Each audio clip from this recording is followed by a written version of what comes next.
Le tirage du jour va être consacré à l'indéboulonnable Pustula. Vous savez, cette dame qui fait ses commissions dans le club des 12 étoiles. Eh bien, cette dame dont le mandat touche à sa fin, et vous savez qu'elle n'est pas élue. Ce sont les chefs des États du club des 12 étoiles qui se réunissent et qui proposent des candidats, et puis ils décident, ils optent pour tel ou tel candidat. Eh bien, il semblerait que cette dame se soit bien débrouillée, malgré toutes les casseroles qu'elle traîne, tous les scandales qu'elle traîne, tous les procès intentés contre elle, et cela pas seulement depuis qu'elle est au club des 12 étoiles, mais depuis bien avant. Eh bien, malgré tout cela, on nous le dit dans cet article, on nous dit que Pustula n'a plus qu'un obstacle à franchir. On nous dit que le Conseil européen a désigné Pustula pour un second mandat à la tête de la Commission. C'est quand même incroyable. Mais la dirigeante conservatrice allemande doit encore obtenir l'aval du Parlement européen. Elle veut être à la tête de la Commission qui décide, mais elle doit obtenir l'aval du Parlement. Le vote est prévu le 17 juillet et d'ici là, elle repart en campagne auprès des nouveaux élus. Alors bon, puisque les chefs d'État se sont plus ou moins mis d'accord pour soutenir sa candidature à elle, je pense qu'on peut malheureusement, alors à mon grand désespoir, j'avoue, il faut envisager qu'elle soit reconduite puisque les chefs d'État semblent d'accord, ce qui franchement m'épate. Alors je vais poser la question au pendule. Je vais lui poser la question franchement, est-ce que Pustula va être reconduite à la tête de la commission ?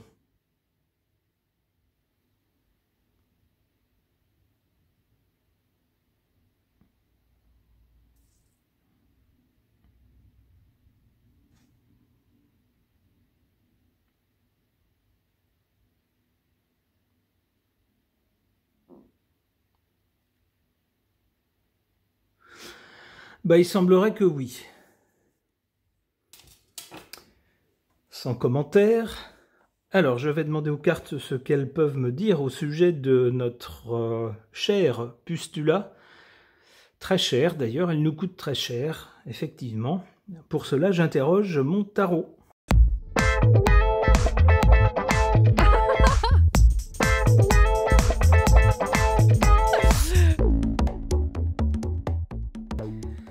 Que suggèrent ces cartes au sujet de notre chère Pustula ?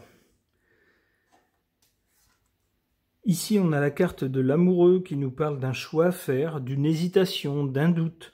Alors, j'y verrai le temps de justement de choisir, de nommer un ou une présidente pour la commission du club des 12 étoiles. Il est donc venu le temps des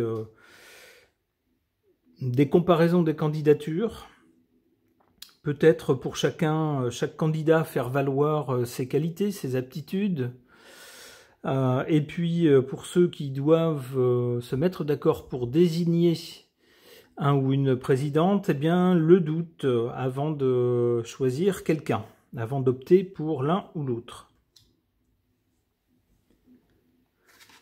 Ici, pour le présent, avec le chariot, on voit bien que Pustula a vaincu un obstacle. Le premier obstacle, c'était que le Conseil des pays européens, le Conseil donc des chefs d'État européens, se mettent d'accord. Eh bien, ça y est, c'est fait. Ils lui sont favorables. Elle a donc, ici avec le chariot, on pourrait dire donner un coup de collier aux chevaux et puis renverser un obstacle. Et elle a dépassé cette première épreuve. Cela dit, du côté de l'avenir, c'est moins rigolo pour elle. On a, avec l'arcane sans nom, quelque chose qui s'arrête net. Alors ça contredit ce que nous disait le pendule, ce que semblait nous dire le pendule. Ici, avec cette carte-là, on a quelque chose qui s'arrête pour elle. Pas tout de suite, mais dans un futur relativement proche, semble-t-il.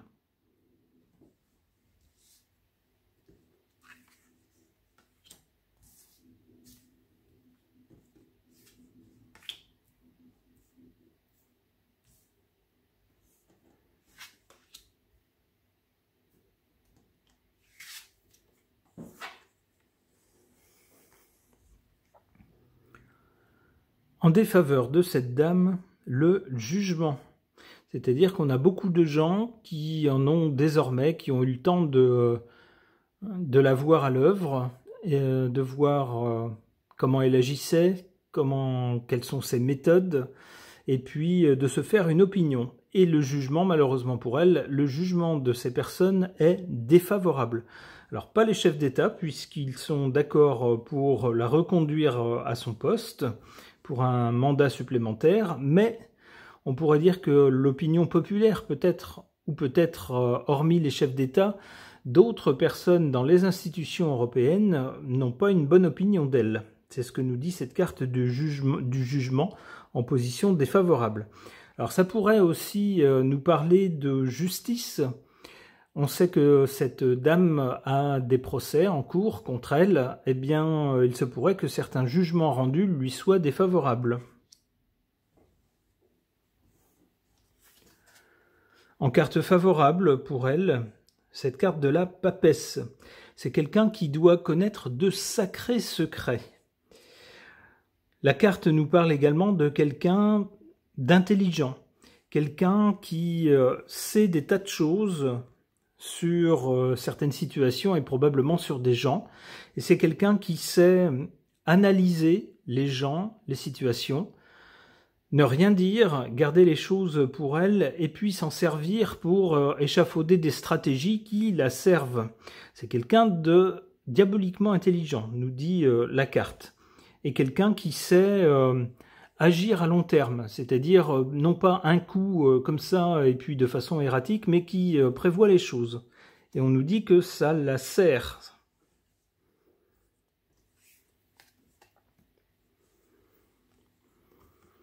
Pour l'avenir, donc, on a avec cette première carte quelque chose qui s'arrête pour elle, puis cette carte de l'empereur. La carte de l'empereur montre des gens puissants.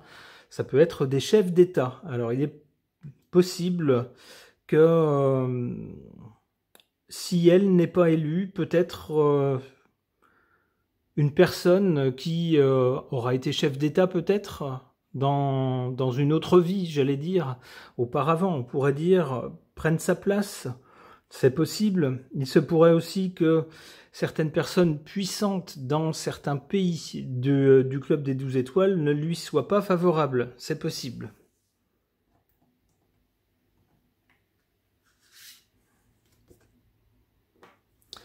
Tempérance, bon, on a de la tempérance après qui arrive là-dessus. Alors la tempérance, ça pourrait être aussi des questions de communication qui pourraient être évoquées. Alors je pense bien sûr, quand on parle de postulat et qu'on parle de communication, on pense immanquablement aux SMS avec lesquels elle a de façon incroyablement légère négocié des contrats qui portaient sur des milliards et des milliards pendant la crise sanitaire et pour lesquels tout le monde lui dit mais on veut connaître le contenu de ces contrats et puis la façon dont ils ont été négociés.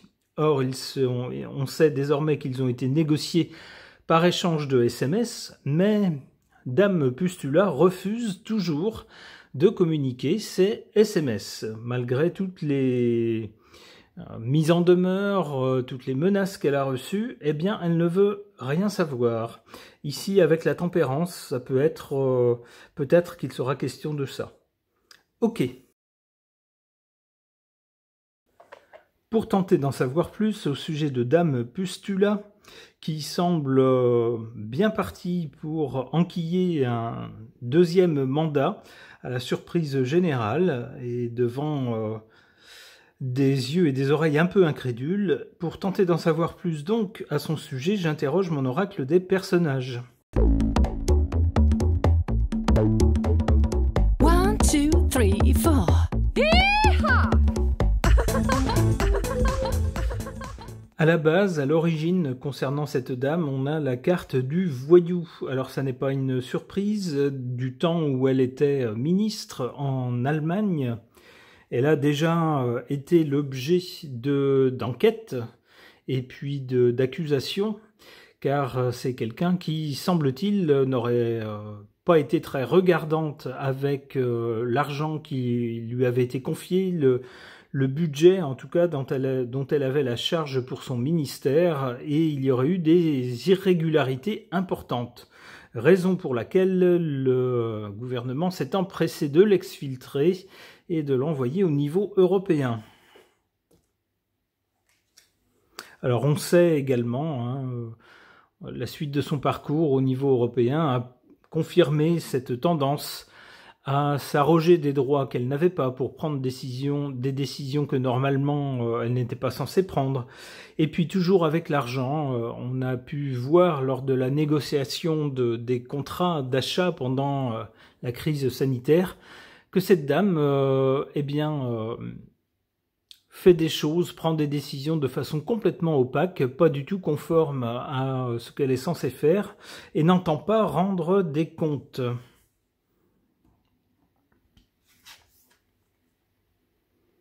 Pour le présent, là concernant, on a cette carte du bricoleur. Alors c'est quelqu'un qui arrive toujours à retomber sur ses pattes, qui d'un point de vue pratique trouve toujours une pièce pour boucher un trou lorsqu'il y en a un qui se présente. Elle a une faculté absolument ahurissante à louvoyer et à réussir à se sortir de toutes les situations. C'est quelqu'un qui ne manque pas d'inventivité et qui sait, d'un point de vue pratique, comment se tirer de toutes les situations.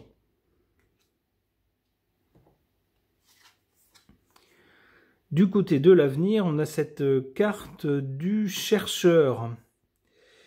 Alors, ça nous montre quelqu'un qui est, on va dire, plutôt concentré dans son domaine, dans sa spécialité, c'est-à-dire les responsabilités politiques, et puis quelqu'un qui ne va pas, ne va pas chercher à se mettre au niveau de la population. Vous voyez ici, avec cette carte du chercheur, on a quelqu'un qui est isolé dans son domaine, qui fait ses petites affaires de son côté, complètement concentré sur son truc, et puis un petit peu en dehors de la morale, si vous voulez. Un chercheur, lui, dans son champ de recherche, il ne se préoccupe pas de morale, mais que de résultats. C'est un peu la même chose qu'on a avec Dame Pustula.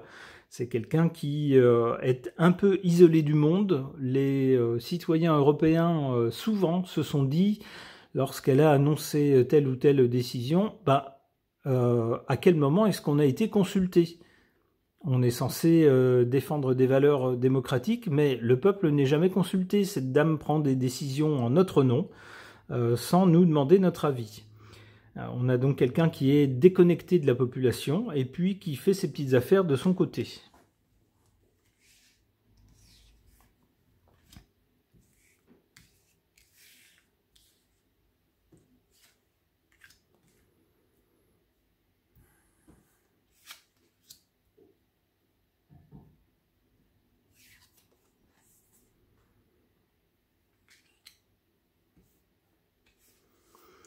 En carte favorable pour cette dame, on a cette carte du parent, c'est-à-dire quelqu'un qui a la fâcheuse tendance à prendre les citoyens européens pour, on va dire, des imbéciles, c'est-à-dire un peu des enfants qu'il faut prendre en main, il faut décider pour eux. Et elle fait ça très bien d'ailleurs, sans leur demander leur avis, un peu comme un parent le ferait avec un enfant. Et puis elle présente toujours ses décisions comme étant prises pour le bien de tout le monde, bien sûr.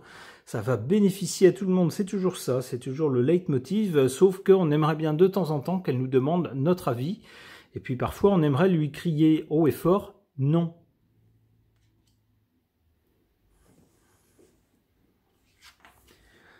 En défaveur de cette femme, on a cette carte de la rebelle. C'est quelqu'un qui, de toute façon, même si on lui colle des procès sur le dos, même si on la menace, même si on l'exclut de de tel poste, de toute façon, ne se pliera jamais aux règles, parce que par nature, c'est une rebelle. C'est quelqu'un qui entend bien utiliser le système à des fins personnelles et certainement pas s'y plier. C'est aussi sans doute une des raisons pour lesquelles elle préfère être à la tête du système, parce que comme ça, c'est beaucoup plus facile pour s'asseoir sur ses règles de fonctionnement.